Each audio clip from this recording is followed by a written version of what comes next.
Rahim. So, now, in continuation to the Firaun and Musa alayhi salam, in the earlier ayat, we have seen that Firaun and his entire troop was drowned inside the sea. Generally, whenever we talk about a renaissance of Islam or revolution in Islam, we generally think that revolution of Islam means bringing Islam as a ruling force and forming a government. So that is the end of it. Here we see that here the Pharaoh was drowned. So naturally, the entire politics has now changed towards the hands of Musa alayhi salam, and Musa alayhi salam is the ruler now. So he has got the government in his hand, but there is something else that is provoking here. So that's what we are going to see it in the next couple of ayat. Here, so far, Musa alayhi salam had an external threat, I mean Firaun and his troop, that was over now. So now what Musa alayhi salam has to face now is the internal threat. So that's why we always say in Islam we have to do both the things hand in hand. One is conveying, doing dawa towards Islam, inviting people towards Islam. That is one. That is for the exterior people. For interior people, a continuous tarbiyat of people, reconciliation of people, and consultation and educating them, that has to happen now. So that is the problem that Musa alayhi salam is going to face now. Now, that's what Allah tries to say this. We made inheritors the people, those who were considered big. So after throne was down, so who is now the ruling the land?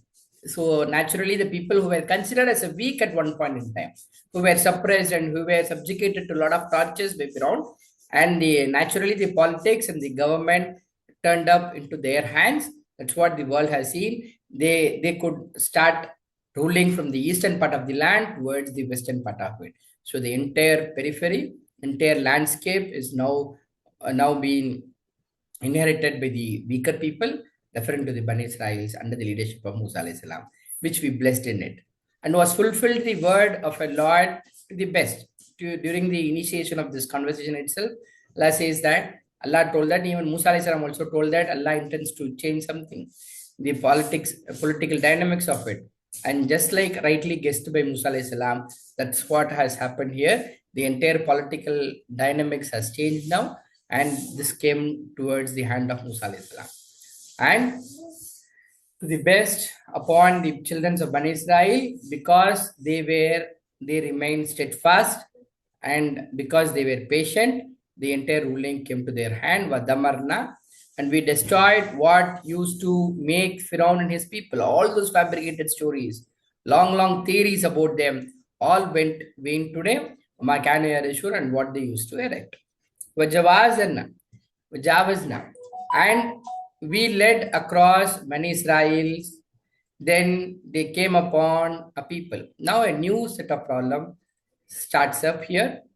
Now people who cross the sea, they eventually had an opportunity to see a set of people who were the inhabitants of that land were debating towards ideals of theirs.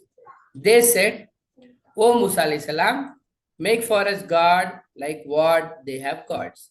Just like they are seeing a set of people who are worshipping idols. Looking at this, these people are requesting Musa alayhi salam to make such similar ideals. Even we want to have similar gods like that.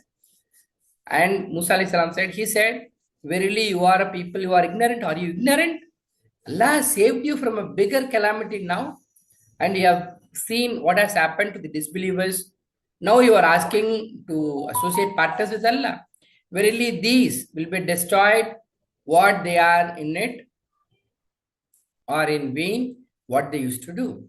He said, do other than Allah, I seek for you a God, while He has preferred you over the worlds. Just look at the favor that Allah has done for you, and when we saved you from the people of Pharaoh, who was afflicting you with the worst of the punishment, which the history has not seen at all. And they were killing your sons, letting live your women. And in that, surely a trial from your Lord, which is great. And now, with that, now how to handle this big troop? of people, how to handle them, what kind of tarbiyat has to be given, what kind of teaching have to be given, how to how to how to manage these people. So a training is required for Musa alayhi salam, and leadership training is required. So we appointed Musa alayhi salam for 30 nights. So 30 nights was appointed for him, and we completed them with 4. So 30 becomes 40, extended 10 more days.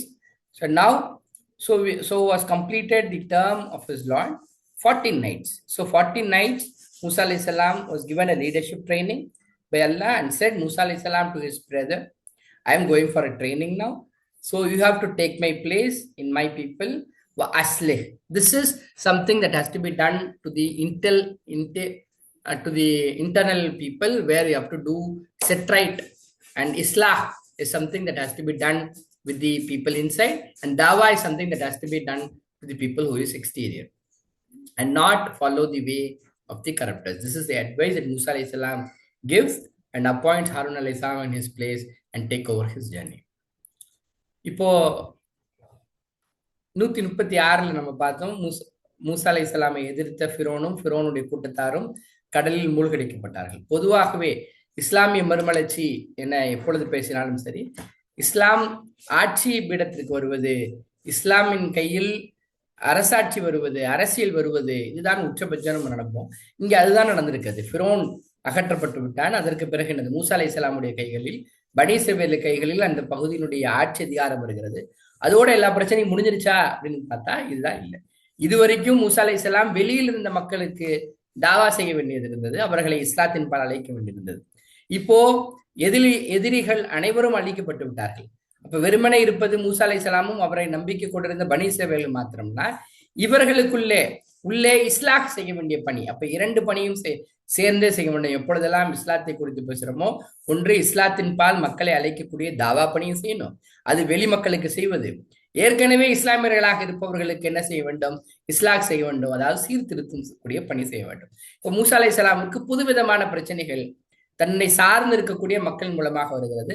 தன்னைத்தான் நல்லா சொல்லலாம், வாரிசாக்கணும் சமுதாயத்தை எவர்கள் பலவீனமானவர்களாக இருந்தார்களோ அவர்களுக்கு வாரிசு ஆக்கினோம்னா அவர்களுக்கு ஆட்சி பீடத்தில் அவர்களை அமர வைத்தோம்.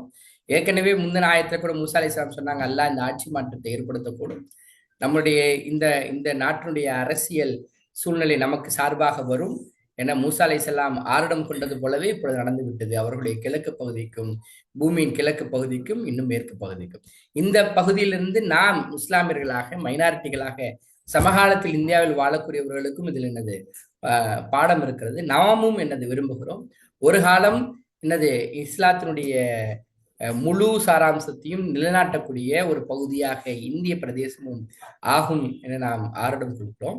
இங்கே எப்படி அவர்களுக்கு பலவீனமானவர்களுக்கு, மைனாரிட்டிகளாக இருந்தவர்களுக்கு எப்படி அதனுடைய கிழக்கு பகுதியும் மேற்கு பகுதியும் அவர்களுக்கு வாரிசாக ஆக்கினானோ, அது போல ஒரு சூழல் இங்கே இஸ்லாமிக் இந்தியாவில் சமகாலத்தில் வசிக்கக்கூடிய முஸ்லிம்களுக்கும் வாய்ப்பு கிட்டும் என ஆருடம் கொள்கிறோம்.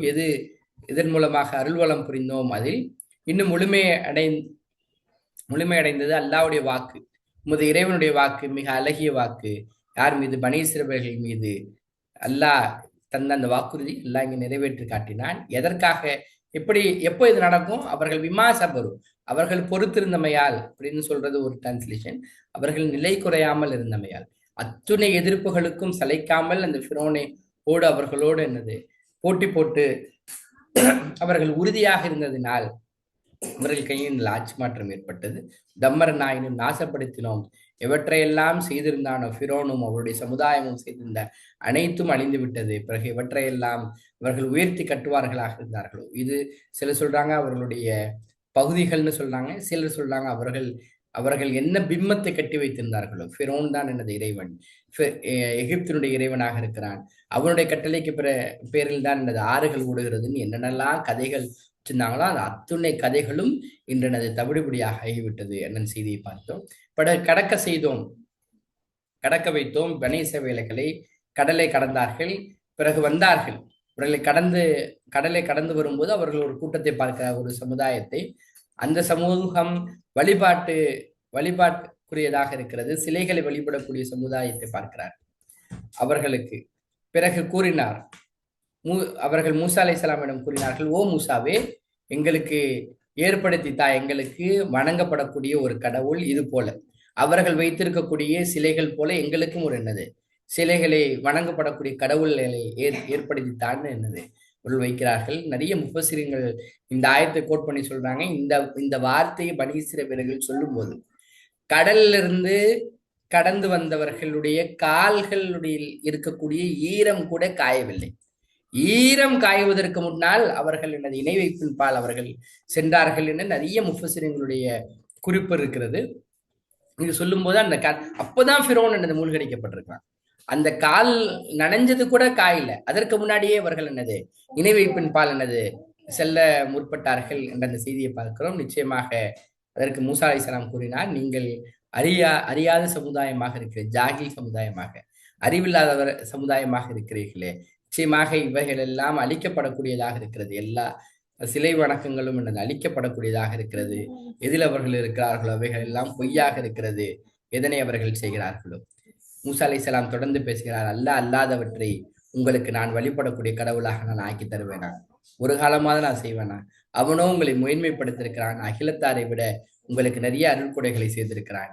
பிறகு அவன் உங்களை காப்பாற்றிய சமயம் ஃபிரௌனுடைய குடும்பத்தாரிடமிருந்து காப்பாற்றினான். அவர்கள் உங்களை துன்புறுத்தினார்கள் கொடிய வேதனையை கொண்டு. இன்னும் அவர்கள் கொன்று குவித்தார்கள், உங்கள் மகன்களை கொன்று குவித்தார்கள், வாழ விடுகிறார்கள் உங்கள் பெண்களை. அது மிகப்பெரிய சோதனையாக இருந்தது. உங்கள் இறைவனிடமிருந்து மகா பெரிய சோதனையாக இருந்தது. இப்போ ஒரு பெரிய கூட்டம், இப்போ இந்த கூட்டத்தை நிர்வகிக்கக்கூடிய பொறுப்பு மூசா அலைஹிஸ்ஸலாமுக்கு இருக்கிறது.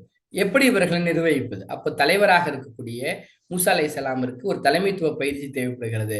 அதற்காக 30 நாட்கள் அல்லாஹ் முதலில் மூசா அலைஹிஸ்ஸலாமை வாக்களித்திருக்கிறான். 30 நாட்கள் பயிற்சிக்கு வருமாறு வாக்களித்திருக்கிறான். மூசா அலைஹிஸ்ஸலாமிற்கு 30 இரவுகள். பிறகு அதில் 10 நாட்கள் கூட்டப்பட்டு முழுமைப்படுத்தினோம். 10 இரவுகள் ஆகவே முழுமைப்படுத்தப்பட்டது. குறிப்பிட்ட காலம் தன்னுடைய அவருடைய இறைவனினால் 40 நாட்கள். இன்னைக்கு நீங்க முஸ்லிம் சமூகத்தில் இந்த 40 நாள் எங்கெங்கெல்லாம் பயன்படுத்தப்படுகிறதுன்னு நீங்க நிறைய பார்க்கலாம். ஆனா ஆக்சுவல் அதோட ஐடியேஷன் என்னது மூசா அலைஹிஸ்ஸலாமுடைய அந்த காலத்திலிருந்து தான் என்னது புறப்படுகிறது. பிறகு கூறினார் மூசா அலைஹிஸ்ஸலாம் தன்னுடைய சகோதரர் ஹாரூன் அலைஹிஸ்ஸலாமிடம் சொன்னார், நீ என்னுடைய பிரதிநிதியாக இந்த சமுதாய மக்களுக்கு நீ இருக்க வேண்டும். பிறகு அவர்களுக்கு வாஸ்லி, நீ அவர்களை சீர்படுத்த வேண்டும். பிறகு பின்பற்றாதே விஷமிகளுடைய பாதையை பின்பற்றாமல் நீங்கள் இவர்களை நிர்வாகம் செய்ய வேண்டும் என்ற பொறுப்பை ஹாரூன் அலைஹிஸ்ஸலாமிடம் ஒப்படைத்துவிட்டு மூசா அலைஹிஸ்ஸலாம் பயிற்சிக்காக புறப்படுகிறார். யா somebody can present now.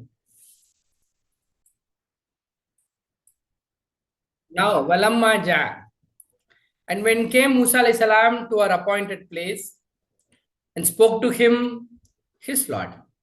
So now the training starts for Musa alayhi that to directly with Allah.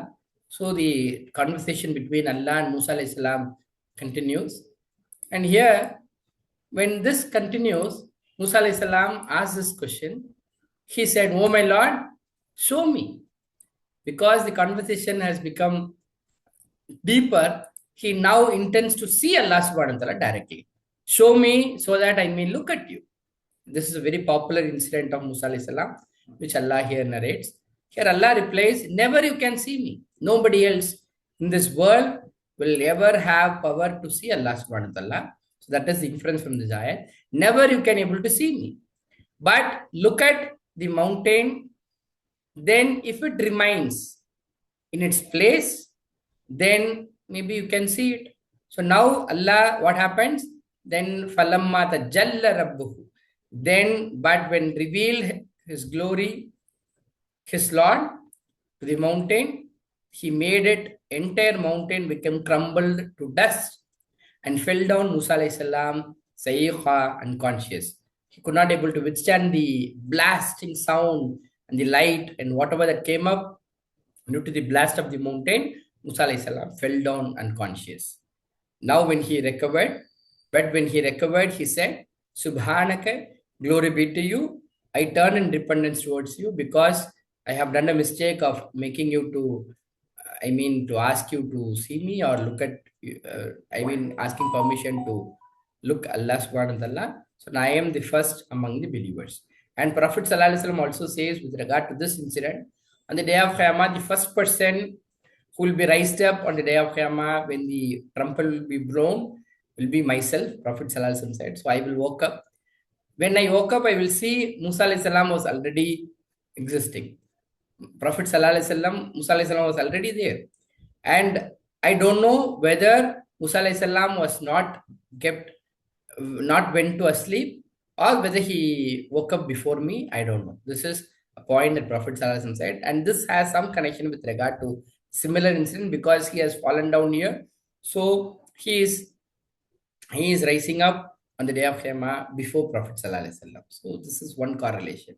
So now he said, now Allah said, "O Musa, verily I have chosen you over the people. So entire mankind, you are the chosen people with my message and with my words. So take what I have given you and become among the grateful ones. So I will give you a Sharia rule for you to follow. So take up my word seriously. Here, this word refers to the Torah.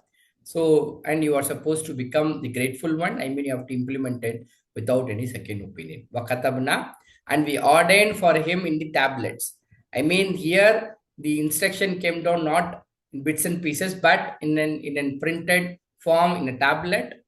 Everything is imprinted of everything and all instruction, a tafsil and an explanation for everything. So just take it. You are supposed to, you and your troop, Bani Israelis are supposed to just follow the words and the instruction that is given in the tablet. This tablet is nothing but the Torah.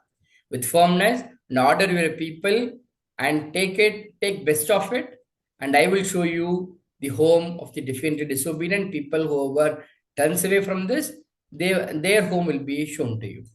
And now what happened, how people dealt with this as Sarifu. So I will turn away from my signs those who show arrogance in the earth without any right. And if they see every sign, they will not believe in it. And people, even there are people we find, even after showing all proofs, people are not ready to believe, maybe because they are arrogant. And if they see the way of the righteous people, not they take it as their way. But if they see the way of the error one, they will take it as a way. They get attracted towards that. That is because they denied in our signs and they were of the people who are heedless, and people and those who denied in our signs and the meeting of the hereafter, habitat amalahum, will everything will become worthless. Their deeds will have no value before Allah. Hal yujzauna, and will they be recompensed except what they used to do? பிறகு வந்தார் மூசா அலைஹிஸ்ஸலாம். நாம் குறித்த நேரத்திற்கு மூசா அலைஹிஸ்ஸலாம் வந்தார். இங்கேருந்து நாம் பார்க்கிறோம், ஒரு மூமினாக இருப்பவர்கள் ஒரு டைம் கொடுத்திருந்தா அந்த டைம்ல எந்த விதமான அட்ஜஸ்ட்மெண்ட் இல்லாம குறித்த நேரத்தில் செல்வது அது நபிமார்களுடைய என்னது வழிமுறையாக இருக்கிறது. கலிமத்துக்கும் கல்லமகு இன்னும் பேசினார் அவருடன். யார் பேசினார்? அவருடைய இறைவன் பேசினார். பிறகு கூறினார், எனது இறைவா, இந்த பேச்சு ரொம்ப நாள் நடப்பதினால் இங்க நிறைய நான்மகர்மோட பெண்களோட பேச வேண்டாம் அப்படின்னு, நீங்க சேட்டிங்கும் பண்ண வேண்டாம் அப்படின்னு பொதுவாக ஒரு கைட்லைன் கொடுக்கப்படுது. இதுல இருந்து ஒரு ஃபிக்ரூல் எடுக்கிறவங்க இங்க நிறைய பேசிக்கிட்டு இருக்காங்க மூசா அலைஹிஸ்ஸலாமும் அல்லாவும். அதனால் அடுத்தது மூசா அலைஹிஸ்ஸலாம் கேட்கிறார்கள், நான் உன்னை பார்க்க வேண்டும். இது நான்மகர்மோட பேசும் பொழுதும் இதே நிலை ஏற்படுவதாக நிறைய ஃபிக்ஸ் ஸ்காலருடைய ஒப்பீனியன் இருக்கு. இங்க பாக்குறோம், எனது இறைவா, காண்பிப்பாயாக எனக்கு உன்னை, நான் பார்ப்பேன் உன்னை, நான் உன்னை பார்க்க வேண்டும் ஆசைப்படுறேன், நீ உனது முகத்தை எனக்கு காட்டுவாயாக என மூசா அலைஹிஸ்ஸலாம் கேட்கக்கூடிய அந்த பிரபலமான இன்சிடென்ட் இங்கே இருக்கிறது. அதற்கு அல்லாஹ் பதிலளிக்கிறார், நீ என்னை நிச்சயம் பார்க்க முடியாது. யாரும் என்னது அல்லாவை பார்ப்பதற்கு சக்தி பெற மாட்டார்கள் இந்த பூமியில். இங்க அல்லாவை பார்ப்பதாக இருந்தால் அது வெறுமனே நாளை மறுமை நாளில் சொர்க்கத்திற்கு சென்றவர்கள் மாத்திரம் என்னது அந்த அனுமதி கொடுக்கப்படுகிறது. இதனை குறித்து சூழல் கியாமா பேசுகிறது. எனினும் பார்ப்பீராக, அந்த மலையை பார்ப்பீராக. அந்த மலை நிலைத்திருந்தால் பிறகு அதனிடத்தில் அது நிலைத்திருந்தால் பிறகு நீ என்னை பார்க்க முடியும், நீ என்னை பார்ப்பீர் என்று சொல்லிவிட்டு பிறகு அல்லாஹ் வெளிப்படுத்தினான். அவனுடைய இறைவன் மலையின் மீது எதனை தன்னுடைய ஜலாலத்தை எல்லாம் வெளிப்படுத்தினான் என்று முஃபஸிர்கள் சொல்றாங்க. பிறகு அது முழுவதுமாக ஆக்கினான், அதனை துகள்களாக தூளாக ஆகி போனதை பார்க்கிறோம். இன்னும் விழுந்தார் மூசா அலைஹிஸ்ஸலாம் மூர்ச்சையாக. அந்த சப்தத்தை தாங்க முடியாத மூசா அலைஹிஸ்ஸலாம் மூர்ச்சையாகி மயங்கி கீழே விழுந்து விடுகிறார். பிறகு எழுந்த பிறகு கூறினார், நிச்சயமாக நீனே பரிசுத்தமானவனாக இருக்கிறாய். நான் திருந்தி விடுகிறேன்.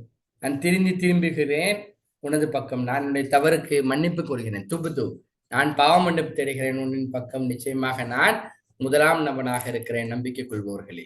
இங்கிருந்து மூசா அலைஹிஸ்ஸலாம், ரசூல் ஸல்லல்லாஹு அலைஹி வஸல்லம் சொல்றாங்க, நாளை மறுமை நாளில் சூர் ஊதியப்பட்ட பிறகு முதலாவதாக எழுந்தவனாக நான் இருக்கிறேன் என்று ரசூல் ஸல்லல்லாஹு அலைஹி வஸல்லம் சொல்றாங்க.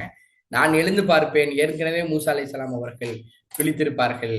எனக்கு தெரியல, ஒருவேளை மூசா அலைஹிஸ்ஸலாமுக்கு அவர்கள் கண் மூடி அவர்கள் இறக்கவே இல்லையோ, அல்லது எனக்கு முன்னாடியே அவர் எழுந்து விட்டாரோ என எனக்கு தெரியவில்லை என்று ரசூல் ஸல்லல்லாஹு அலைஹி வஸல்லம் மறுமை நாளில் நடக்கக்கூடிய ஒரு காட்சி இதனோடு தொடர்புபடுத்தி சொல்றாங்க. இங்கேயும் அது போல ஒரு சம்பவம் நடக்கிறது. பிறகு கூறினார், ஓ மூசா அலைஹிஸ்ஸலாம், நிச்சயமாக பிறகு அல்லாஹ் அவனுடைய பயிற்சியை தொடக்கமாக சொல்கிறான், நான் நிச்சயமாக உன்னை தேர்ந்தெடுத்திருக்கிறேன், அகில மக்களை விட என தூதுத்துவத்திற்காக தேர்ந்தெடுத்திருக்கிறேன். பிறகு இன்னும் என் பேச்சுக்காக, எனவே நீ பற்றி பிடிப்பிறாக. நான் தரக்கூடிய இந்த கட்டளைகளை நீரும் உன்னுடைய கோமும் எனது பற்றி பிடிக்க வேண்டும். எதனை நான் வழங்குகிறேனோ, என்ன ஷரியா ரூல் உங்களுக்கு தரப்படுகிறதோ இந்த ஷரியாவை நீங்கள் பற்றி பிடிக்க வேண்டும். பிறகு ஆகிவிடுவீராக, நன்றி செலுத்துவோர்களாக. நன்றி செலுத்துவதற்கான தப்சீர் இங்கிருந்து ஒன்று புறப்படுகிறது. நீங்க ஷரியாவை பின்பற்றாதவரை நீங்கள் அல்லாவுக்கு நன்றி செலுத்தியவனாக ஆக முடியாது. உங்களுக்கு தரக்கூடிய ஷரியாவை நீங்கள் பின்பற்றாதவரை. பிறகு அல்லாஹ் எழுதினான், இன்னும் எழுதினோம் அவருக்கு பலகைகளை. இந்த பலகை தான் இந்த தோரா. ரசூல் ஸல்லல்லாஹு அலைஹி வஸல்லம் வந்தது போல் அல்ல, இவர்களுக்கு படிப்படியாக வகி வரல, ஒரே முறையாக பிரிண்டட் ரிட்டன் ஃபார்மேட்ல அவர்களுக்கான ஒரு பலகையில் அல்லாஹ் அவர்களுக்கான கட்டளைகளை எல்லாவற்றையும் குறித்து அறிவுரையும் இன்னும் விளக்கத்தையும் எல்லாவற்றுக்குரிய எல்லா விஷயத்தை குறித்தும் என்னது அதில் எழுதியிருக்கக்கூடிய ஒரு ஏடு அவருக்கு தரப்பட்டது. பிறகு அதனை பற்றி பிடித்து விடுவாங்க. பிடிச்சுக்கங்களா, அதை பிடிச்சி பலகையை பிடிச்சுக்கங்கிறதல்ல, பலகையில் சொல்லியிருக்கப்பட்டிருக்கக்கூடிய கட்டளைகளை அப்படியே நீங்கள் பின்பற்ற வேண்டும் பலமாக. இன்னும் இதனை மக்களுக்கு ஏவ வேண்டும், ஏவுவீராகும் சமுதாயத்திற்கு. பிறகு அவர்களும் பற்றி பிடிக்கட்டும் அதனை அழகிய முறையில். பிறகு நான் காண்பிப்பேன், எவர்கள் பாவிகளாக இருக்கிறார்களோ அவருடைய இல்லத்தை நான் காண்பிக்கிறேன். பிறகு திருப்புவேன், எவர்களின் அத்தாட்சிகளை பெருமை அடிக்கிறார்களோ பூமியில் எந்த விதமான நியாயமும் இன்றி. பிறகு அவர்கள் பார்த்தால், எல்லா அத்தாட்சிகளை பார்த்தாலும் சரி, இந்த பெருமை அடித்தவர்கள் நம்பிக்கை கொள்ள மாட்டார்கள். இவற்றை இன்னும் அவர்கள் பார்த்தால், நேரான பாதையை பார்த்தால் அவர்கள் அதனை எடுத்துக்கொள்ள மாட்டார்கள். இன்னும் அவர்கள் பார்த்தால், வழிகேட்டை பார்த்தால் பிறகு அதனை ஓடி போயினது பின்பற்றுபவர்களாக இருப்பார்கள். நிச்சயமாக அவர்கள் பொய்ப்பித்தவர்களாக இருக்கிறார்கள். நமது வசனங்களை இன்னும் இருக்கிறார்கள் அவற்றை விட்டு கவனமற்றவர்களாக. இன்னும் எவர்கள் பொய்ப்பித்தார்களோ நமது வசனங்களை, இன்னும் சந்திப்பை, மறுமையினுடைய சந்திப்பை ரெண்டையும் பொய்ப்பித்தார்களோ பிறகு அவர்களுக்கு பாலாகிவிட்டது அவர்களுடைய எல்லாம் நல்லமல்களும். அவர்கள் எத்தனை நல்லமல் செஞ்சதாலும் சரி, இந்த ரெண்டை குறித்தும் இறைவசனங்களை ஏத்துக்கல, மறுமை நாளுடைய சந்திப்பை ஏத்துக்கலன்னா அவருடைய எல்லா நன்மைகளும் என்னது பாலாகி விடுகிறது. பிறகு கூலி கொடுக்கப்படுவார்களா மக்கள் தவிரவே எதனை அவர்கள் செய்கிறார்களோ என கேள்வியோடு எல்லாம் இருக்கிறார். என்னது எது கொடுக்கப்படும், அவர்கள் செஞ்சதுக்குத்தான் கூலி கொடுக்கப்படுமே தவிர செய்யாததுக்கு கூலி கொடுக்கப்பட மாட்டாது என்ற செய்தியுடன் இன்றைய வகுப்பு நிறைவு பெறுகிறது. ஆஹிரத்துல் அல்ஹம்துலில்லாஹி ரப்பில் ஆலமீன்.